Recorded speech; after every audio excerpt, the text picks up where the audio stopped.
Et bonjour, bonsoir chers auditeurs, bienvenue dans notre calendrier de l'Avent que nous avons décidé cette année de vous offrir pour cette période qui va précéder les fêtes et qui va nous mener tranquillement vers Noël. Je suis Falsiparum.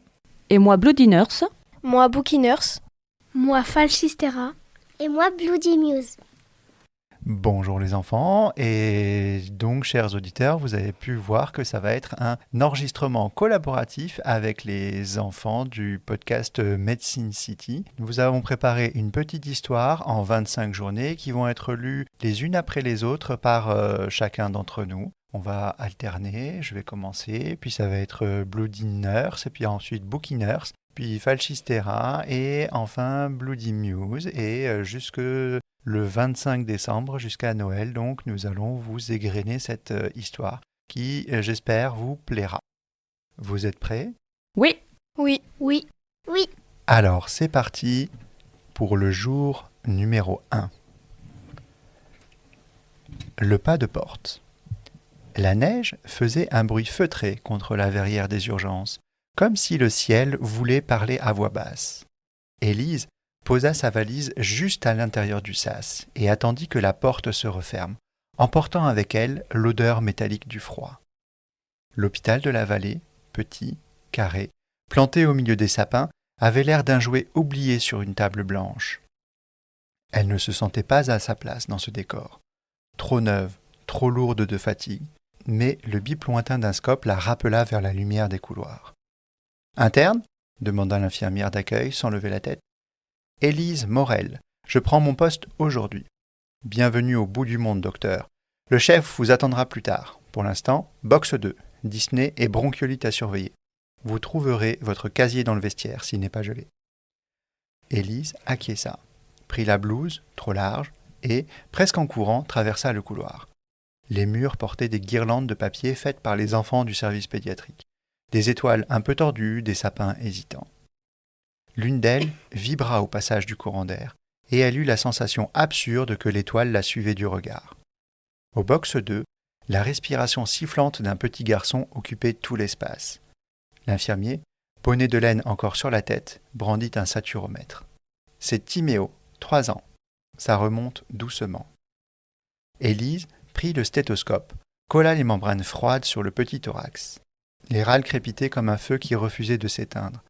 Elle parla doucement, comme on parle à quelqu'un de très loin. « Respire avec moi, Timéo, on souffle les bougies. » Il la regarda, sérieux, puis souffla malhabilement.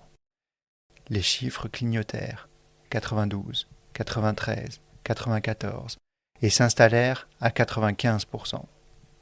Rien d'extraordinaire, se dit-elle, juste la physiologie, l'oxygène, la patience.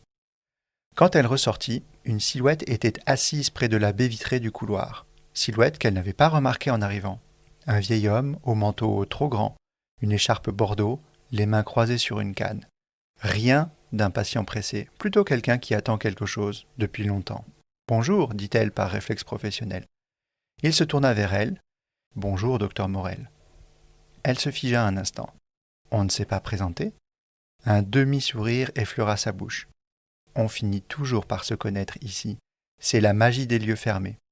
Il désigna la neige derrière la vitre et des nuits blanches.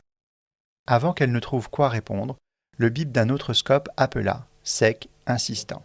Elle repartit, nota mentalement d'interroger l'accueil sur ce visiteur. Mais, au carrefour des couloirs, elle s'arrêta.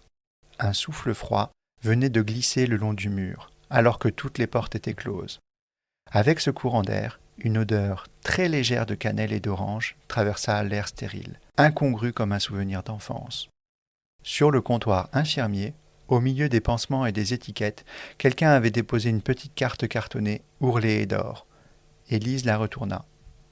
Une phrase était écrite à l'encre bleue, d'une écriture fine. « Ne perds pas la foi, première bougie ce soir. » Elle chercha du regard l'infirmière d'accueil, l'appelant. « Qui a ? » ?»« Quoi donc ?» La carte avait disparu de sa paume comme si elle s'était dissoute. Élise regarda ses mains vides, puis la vitre où la neige redoublait. Elle inspira, remit son stéthoscope autour du cou. À défaut d'explication, il restait le travail, battement après battement. Au bout du couloir, Le vieil homme à l'écharpe bordeaux n'était plus là. Seul son reflet persistait un instant dans la verrière, comme une silhouette restée derrière la neige.